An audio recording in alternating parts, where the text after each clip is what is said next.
Como dijimos en el anterior video, en la parte 1, el presidente Mariano Ospina Rodríguez había llevado a cabo una reforma constitucional en 1858 que permitió la conformación de la llamada República Granadina, o sea, una manera intermedia entre el centralismo y el federalismo, o sea, una confederación de estados. Lo que se va a venir después de la Guerra Civil de 1859 al 61 es una reforma constitucional llamada de Río Negro, o conocida como de Río Negro, donde los constituyentes propendieron porque tuviese menos peso el Estado de la Unión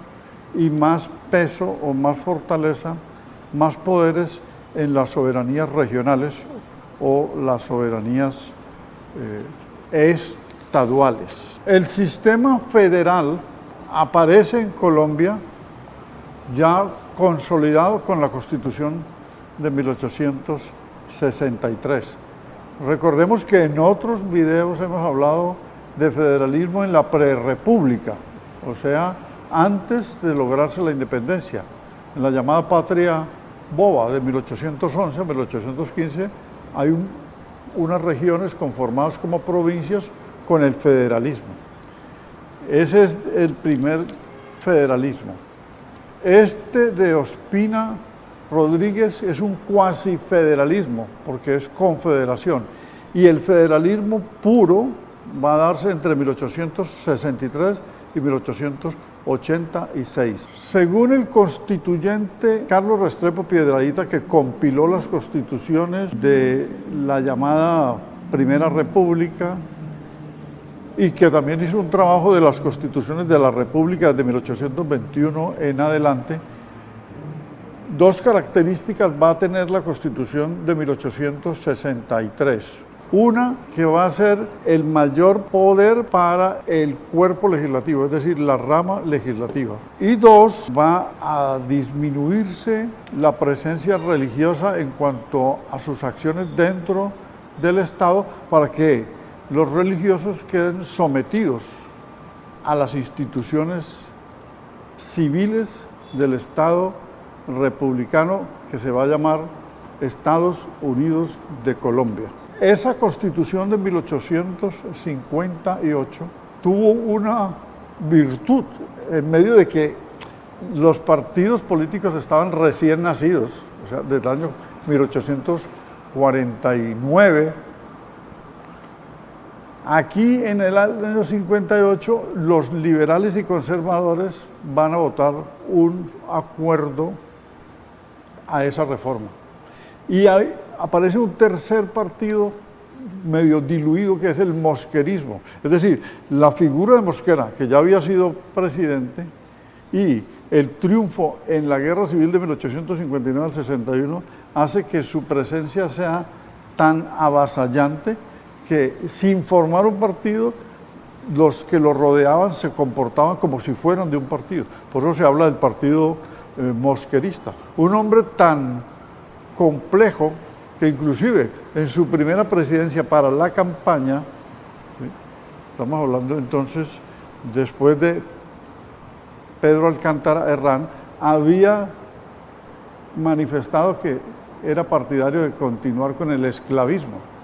Y luego se va a convertir en un antiesclavista y va a luchar contra los esclavistas y va a acompañar a José Hilario López para que se defienda la manumisión, o sea, la libertad de los esclavos, y se va a convertir de liberal moderado en un liberal radical. Y había tenido coqueteos, ¿sí?, con sectores conservaduristas cuando apoyó a Pedro Alcántara Herrán, que hizo un gobierno intermedio, también indefinible entre liberalismo y conservatismo, se comportó más bien como un moderado. El llamado Estado del Cauca, que era el más grande, la Constitución de 1858 definió 8 estados, distinto a la Constitución de 1863 que va a definir 9 estados.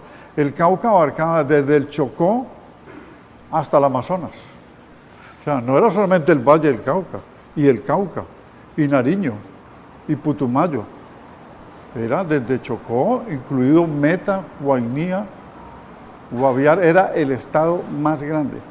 Y ese estado era liderado por Tomás Cipriano de Mosquera. Desde Cali, él va a declararle la guerra a Mariano Ospina Rodríguez. La guerra del 59, que es la guerra de las soberanías, la llamada guerra de las soberanías. Sobre todo por 2 leyes recientemente expedidas. Una de carácter electoral, ¿sí? Una de carácter electoral y otra de carácter presupuestal, donde interfería en las autonomías regionales que se creía la Confederación ya tenía.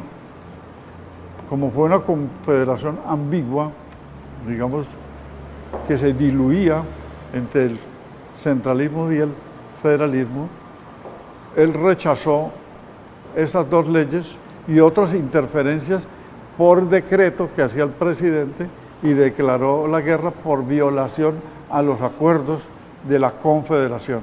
Después de la guerra de las soberanías entre 1859 y 1861, como se ha dicho, viene una tensión entre las fracciones, pero se da el pacto transitorio que complementa el pacto de la Unión. Es decir, con un llamado pacto de la Unión, que es un documento casi que con carácter constitucional, Mosquera logró concitar el apoyo de los gobernantes de Magdalena, de Bolívar, estaba nada menos que Juan José Nieto, de Santander, él desde el Cauca y otro estado.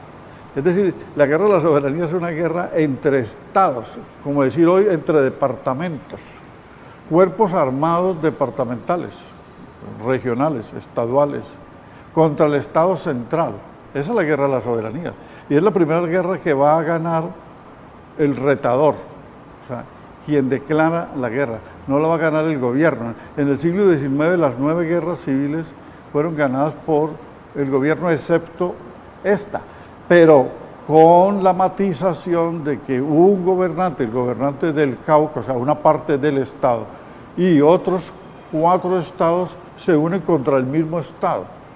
Una guerra supremamente confusa por las soberanías, que quiere decir por la autonomía de los territorios realmente para romper con el poder central. No desconocerlo, sino romper la concentración del poder. Bueno, más o menos lo que sucede hoy con las críticas que se le hacen a Bogotá, cuando todos los departamentos giran los recursos no se devuelven, incluidas las regalías proporcionalmente, y se quejan los gobernadores de que hay subdesarrollo, de que no hay inversiones y de que se destinan las prioridades a otras regiones y no se concentra en el territorio que gira, en el departamento que gira.